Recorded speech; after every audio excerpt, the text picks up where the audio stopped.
All right, so are you ready to dive deep?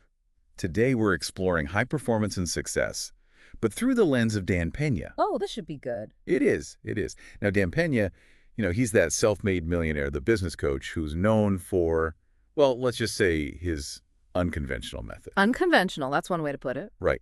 And we've got this fascinating transcribed audio recording of an interview with him.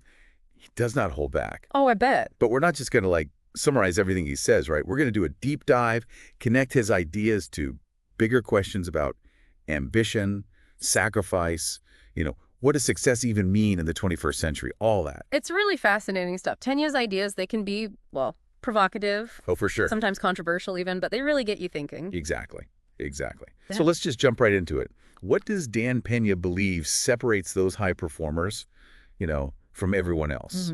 He uses this word hunger, and he doesn't just mean ambition, right? No, definitely not. Pena sees this hunger as like this deep primal drive, and it often comes from overcoming like serious challenges in your life. I sense. It's about like wanting to prove something, wanting to create a better life, maybe even rewrite your whole story. Think of it like this burning desire that pushes you past your comfort zone. Okay, so it's more than just wanting to be successful. It's like this deep-seated need. Exactly. And he uses his own story as an example, right? Right. Growing up in East LA, having a really tough childhood, even getting expelled from, get this, his entire school district. But then he joins the military, and that's where he says he first experienced what he calls high performance. Yeah. It changed everything for him. Yeah, and that experience really shaped his whole philosophy. He saw how people with this hunger, they were willing to push themselves harder, Yeah. make sacrifices that, well, most people wouldn't even consider. And that leads us right into the next big idea, Yeah. the price of success. Peña doesn't sugarcoat it.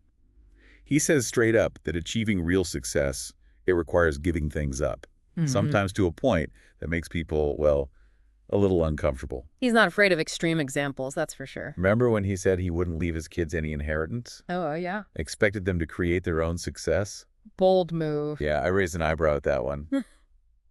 Like, sleeping in the office to get ahead? I mean, come on. It makes you wonder, are those kinds of sacrifices really necessary for everyone? Is that even sustainable, long term? That's a really good question. And while Pena's examples might be, well, a little extreme, he is highlighting a universal truth. Any ambitious pursuit, it requires trade-offs. You're always choosing what to prioritize, where to put your time and energy. It's interesting how this connects to stuff we hear all the time these days, right? Hustle culture, the pressure to always be on. Oh, yeah. It definitely sparks a debate about work-life balance and, what are we really willing to give up for success? Absolutely. And I think a key takeaway here for anyone listening is you get to define what success looks like for you. You decide what sacrifices, if any, you're willing to make. There's no right answer for everyone. No one size fits all. Exactly. Okay, so we've got this hunger driving us. We're ready to make some sacrifices. What's next in Peña's framework for high performance? It all comes down to self-esteem, he says. That's the foundation. Really? It's kind of surprising when you think about it. Yeah, I mean, I would have thought maybe discipline, or I don't know.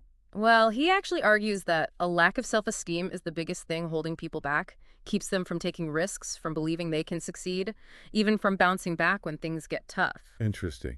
And what does he say is the root cause of that lack of self-esteem? A lot of it he blames on, societal pressures, the pressure to fit in, to seek approval from others instead of trusting yourself. Oh, that makes a lot of sense. It's like we're constantly second-guessing ourselves, worried about what other people will think. So how do you build that kind of unshakable self-esteem, especially if, you didn't have it growing up? Where do you even start? Well, Pena offers a few, concrete strategies. Okay, I'm listening. One of the most powerful things, he says, is to surround yourself with high achievers. Like find mentors. Yeah, but it's not just about networking. It's about shifting your whole perspective. When you're constantly around people who are, pushing boundaries, achieving big things, it starts to feel normal, even attainable for you. It's like you're raising your own bar just by being in their orbit. Exactly. And he also talks about pushing your own boundaries. Oh, absolutely. Constantly challenging yourself to step outside of your comfort zone. He believes that every time you do something that scares you, even a little, you build a little more self-esteem. So it's not about being arrogant. It's about believing in your ability to grow and achieve, even if you haven't done it before. That's a great way to put it. And I guess that ties back to the hunger he was talking about, that drive to keep pushing yourself. Totally. And the final piece of the puzzle, he says, is accountability. Taking radical responsibility for your actions, no excuses. So no blaming circumstances, no blaming other people. Nope. Owning your choices, owning your outcomes. It's like that saying, you can't control what happens to you, but you can control how you react to it. That's it. And Pena would say that taking responsibility gives you back a sense of control. You're not a victim, you're the architect of your own life. So we've got the hunger, the sacrifices, we're building self-esteem, taking ownership, and now things get a little more interest. Well, let's just say Pena has some strong opinions, especially when it comes to younger generations. He definitely doesn't hold back. He uses that snowflake analogy, right? Yeah, the snowflake generation. He's concerned about what he sees as a lack of resilience, a softening of society. Too easily offended. That's part of it. He worries that younger people are too quick to give up when things get tough. It's definitely a controversial take. But, it's worth considering. Values and expectations, they shift over time, right? What Pena sees as weakness, maybe it's actually adaptability. Maybe younger generations are just better at navigating a world that's constantly changing, a world that demands more, empathy, emotional intelligence. It's a really interesting point. Is this like a generational clash, or is it just, evolution? I'm curious what you think listening in. Do you relate to Pena's concerns, or do you see it differently? That's a great question to reflect on. And while we're on the topic of taking action, that's a perfect segue into Pena's ultimate advice for achieving success. Okay, hit me with it. He keeps it simple, but powerful. Just do it.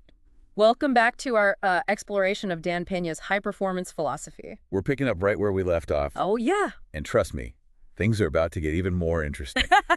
That's putting it mildly. Pena, he's known for, pushing buttons. Challenging conventional thinking. And that leads us right into one of the most surprising parts of his philosophy. Ready for this? Yeah, lay it on me. Pena actually embraces failure. Embraces it. Doesn't just tolerate it, no. He sees it as essential. Essential to what? To the whole journey. Wow. Yeah. That's definitely not the usual take. I know, right? It's so counterintuitive. Most people, they spend their lives trying to avoid failure at all costs. Makes sense. But Pena, he flips the script completely. So what does he say about it? He says something like, failure is just testing. Testing. Yeah. He believes you learn way more from your setbacks than from your victories. I can kind of see that. He's totally open about making tons of mistakes. Yeah. Probably more than most people have even attempted. I can believe that, knowing Pena. And he actually credits his willingness to, experiment, to take risks, to learn from those failures as the key to his success. So he's not just talking the talk. No, not at all. He's actually lived it. And he even encourages, his mentees, the people he's coaching, to embrace failure as a valuable learning opportunity. It's like he's reframing our whole relationship with failure instead of this sign of weakness, something to be ashamed of. Right. He sees it as data. Data. Yeah. Yeah. A chance to adjust your approach, get back on track. I like that. It takes the pressure off needing to be perfect all the time. Oh, yeah, for sure. Frees you up to experiment more, push those boundaries, knowing that even if you stumble, you'll come out stronger. Wiser on the other side. Exactly. It's all about that growth mindset, right? Challenges. They're opportunities to learn and improve. Exactly. And this ties back to what we were talking about earlier with self-esteem. Yeah. If you're not afraid to fail, you're more likely to, step out of your comfort zone, try new things, which ultimately leads to more growth and success. It's all connected. And speaking of connections, Pena, he's a huge believer in the power of relationships. I've heard him talk about that. He talks a lot about surrounding yourself with the right people. He's got that famous saying, right? Show me your friends and I'll show you your future. That's the one. He truly believes that the people you spend time with, they have a massive impact on everything. Your mindset, your habits, even your overall success. So true. It's like you become the average of the 5 people you spend the most time with or something like that. Something like that, yeah. And he's a big advocate for, finding mentors. People who are already where you want to be. Exactly. People who can offer, guidance, support. And he really stresses the importance of being selective about who you let into your inner circle. Oh, yeah, absolutely. He says, surround yourself with people who have high self-esteem. Because their energy, their ambition, it rubs off on you. Creates that, what do you call it, that upward spiral. you're raising each other up, Exactly. It reminds me of those mastermind groups. where people get together, share ideas, support each other, hold each other accountable. That's it. And, anyone can create that kind of supportive environment. Doesn't matter their background or current level of success. That's encouraging. It is. Okay, but let's be real. Not everyone has access to, a group of high-powered mentors. Right. What does Pena say for those people who are just starting out, maybe don't have those connections yet? He emphasizes being resourceful. Resourceful. Yeah, taking initiative, creating your own opportunities. Easier said than done sometimes. He's got this great story, though, about how he launched his business just by spotting, an anomaly. An anomaly. What do you mean? Well, he was looking at the federal bidding process. Okay. And he noticed that oil refineries across the U.S., they were only being used, at about 60% capacity. Okay, so they had all this extra capacity just sitting there. Exactly. And Okay. at the same time, the U.S. Air Force, they were facing a jet fuel shortage. A shortage. Wow. He saw the disconnect, realized there was an opportunity there. Like a gap in the market. Yeah, and he went for it. So what did he do? He bid on federal contracts to supply jet fuel. And get this, in his first year, with himself as the only employee, he ended up doing over $50 million in business. No way. Yeah. Talk about spotting an opportunity. That's incredible. It really shows how success often comes from, seeing what others miss. And having the guts to actually do something about it. Taking action, yeah. Peña's all about creating your own luck. Not just waiting for things to happen. Taking control. Not waiting for permission or, perfect circumstances. It's about that entrepreneurial spirit, that hustle, that drive. But it also begs the question, how do you, cultivate that kind of mindset? How do you train yourself to actually spot those opportunities and then have the guts to go after them? It's a bit intimidating when you put it like that. Well, Peña, he emphasizes, paying attention to the details. Okay. Being curious, constantly asking questions. He encourages people to look for inefficiencies in systems. Like cracks in the system. Yeah, problems that need solving, unmet needs in the market. So it's about training your mind to see possibilities where others just see, roadblocks. That's a great way to put it. And he also stresses, networking. Okay, so not just collecting business cards. No, it's about, really connecting with people who have different perspectives, different experiences. Because you never know where that next big opportunity will come from. Exactly. So it's about being open to new ideas, being willing to, step outside of your comfort zone, connect with people who are different from you. That's good advice. And Peña would say that this entrepreneurial spirit, it can be applied to any field, not just traditional business, So it's a way of thinking. It's about having a proactive mindset, a willingness to innovate, to create value, no matter what you do. So whether you're launching a startup, climbing the corporate ladder, or even, pursuing a creative passion. The message is clear. Be bold. Take risks. Don't let fear hold you back. And remember, never underestimate the power of your network. Find your tribe, your mentors, your champions, those people who will inspire you, support you, challenge you to be your best. So we've talked about the actions, the strategies, the nuts and bolts of Peña's approach to success.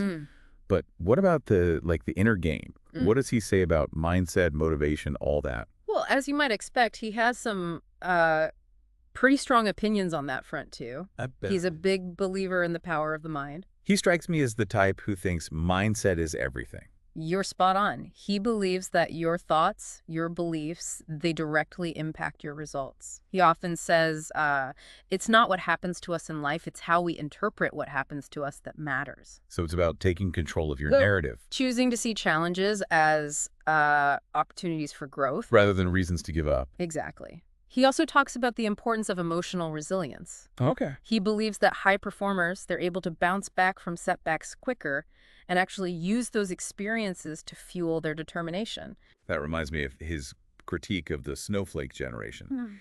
He seems to think there's a lack of this emotional resilience in younger people. Yeah, you're right. He worries that people are becoming too sensitive, too easily offended, too quick to give up when things get tough. But as we discussed earlier, it's important to avoid generalizations about entire generations. Of course. What might look like weakness to one person could be seen as, empathy or a different way of coping with stress by another. Absolutely. It's all about perspective. But I do think Pena's underlying message about emotional resilience is important. In any generation. Yeah, no matter what generation you belong to, being able to handle stress, overcome challenges, maintain a positive outlook, it's critical for achieving anything worthwhile. So how do we cultivate that kind of mental toughness? Does Pena offer any, like, practical tips? He's a big proponent of affirmations Yeah. and positive self-talk. He encourages people to identify the negative beliefs that are holding them back. And replace them with more positive ones? Exactly. Positive, empowering statements. He actually recommends repeating these affirmations out loud. Like talking to yourself in the mirror. Well, maybe not always in the mirror, but, saying them out loud, maybe even writing them down and putting them where you'll see them every day. It does sound a little cheesy. It might sound cheesy, but there's actually a lot of evidence to support the idea that our thoughts can influence our reality. If you tell yourself something repeatedly, your brain starts to believe it. Whether it's positive or negative, right? And those beliefs then shape your actions and ultimately your results. It's like creating a self-fulfilling prophecy. It's about creating a mental environment that supports your goals rather than sabotaging them. So it's not just about working hard, it's about working smart. Yeah. And Pena believes that this mental discipline is just as important as physical discipline when it comes to, high performance. I like that analogy. It's like training your mind to be strong and resilient, just like you would train your body for, I don't know, a marathon. And just like with physical training, it takes consistent effort and dedication to develop that mental toughness. Okay, so we've covered mindset. What about motivation? Where does that fit in with Pena's philosophy? He believes that true motivation, it comes from within. Not from external rewards or anything. Not really. It's about having a deep, burning desire to achieve something meaningful to you. So it's got to be something you really care about. Exactly. He talks about the importance of finding your purpose. Like your why. Yeah, something that truly inspires you, drives you to take action. And how do you find that? Well, he encourages people to ask themselves those tough questions. Like, Yeah. Why am I doing this? What legacy do I want to leave behind? Those are big questions. They are. But I think it's important to, to wrestle with them if you want to find work that's truly fulfilling. Work that actually motivates you. Exactly. And Pena believes that when you find that deep sense of purpose, the motivation, it'll follow naturally. You won't need someone else to push you. Nope. You'll be driven by something bigger than yourself. It's about tapping into that intrinsic motivation. That inner fire. That fuels your passions. Keeps you going even when things get tough. And Pena believes that everyone has that potential. It's just a matter of, uncovering it and letting it guide you. All right, so we've explored a lot of ground with Dan Peña's philosophy. It's been a whirlwind, that's for sure. We've talked about his unique perspective on failure, the importance of building that powerful network, and the incredible power of mindset and motivation. His no-nonsense high-performance approach, you got to give him that. And while his style might not be for everyone, Definitely not. there's no denying that his insights are thought-provoking, challenging. And in the final part of our exploration, we'll wrap things up by diving into some of the critiques of Peña's philosophy and sharing our own reflections on what we've learned. So stay tuned. We've got more to uncover. Welcome back to the final part of our deep dive into Dan Peña's world. It's been a journey, hasn't it? From hunger and sacrifice to self-esteem, failure, action. It's all been on the table. Yeah, it's been a wild ride. Mhm. But, like with any strong personality, And philosophy. right, philosophy, there are bound to be, some critiques. Oh, for sure. Not everyone's on board with his hardcore approach. Yeah, some people find his style, too aggressive, A bit much. too individualistic. Yeah, even a little outdated, maybe. Yeah, potentially. I could see that, like that tough love approach Yeah. could definitely be off-putting for some, especially if, they didn't grow up in a super competitive environment. There's also a concern that, his relentless focus on achievement It's always pushing. could lead to burnout, Yeah. know? Or neglecting other important parts of life, like relationships, well-being, that kind of thing. It does make you wonder. Yeah. Where's the line between healthy ambition and, just pushing yourself to the breaking point? Right. That's a good question. And I've also heard the critique that his views on success can be pretty materialistic. Oh, yeah, lots of emphasis on wealth, status, all that. He talks a lot about money. He does. And while he talks about using your wealth to make a positive impact, some people argue that his definition of success is just too too narrowly focused on financial gain. Yeah. It makes you wonder, what about other ways to measure success, right? Like what? Personal fulfillment, creativity, giving back to your community. All those things are important too. They are, they are. And I've also heard that his philosophy can be, well, pretty individualistic. Like every man for himself. Kind of, yeah. With like less emphasis on collaboration, social responsibility. You pull yourself up by your bootstraps mentality. Yeah, exactly. Which, I mean, it can be empowering for some, but it also kind of ignores, those systemic barriers that exist. And the importance of, collective action in tackling big social issues. Right. So it's important to acknowledge those limitations. For sure. Consider different perspectives on what success can actually look like. Absolutely. And it's also crucial to remember that, Peña's views, they were shaped by his own unique experiences. Makes sense. And the time period when he built his success, the business world, I mean, it was a lot different back then. It was a different time, yeah. So we should, take his advice with a grain of salt. Maybe a big grain of salt. Right, and adapt it to our own values, the realities of the 21st century.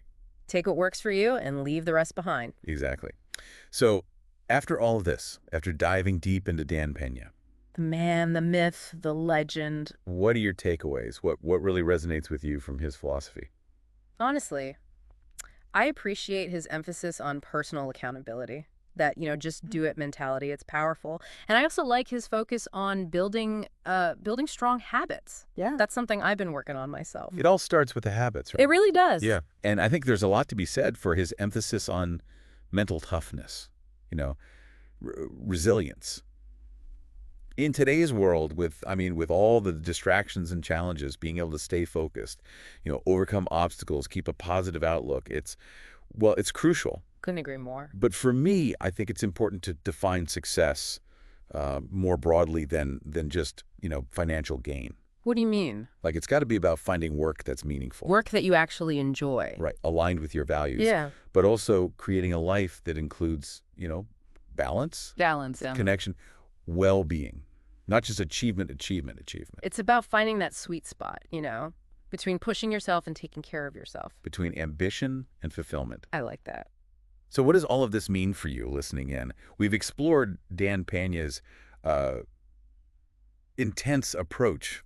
Sometimes controversial. Right, controversial, yeah, approach to success. We've also highlighted, some alternative viewpoints. Emphasizing balance, well-being. And at the end of the day, the path to success, it's deeply personal, right? Your journey is your journey. It's about defining what matters most to you. Setting your own goals. Creating a life that feels authentic. And fulfilling. Exactly. So here's something to think about, as you go about your day.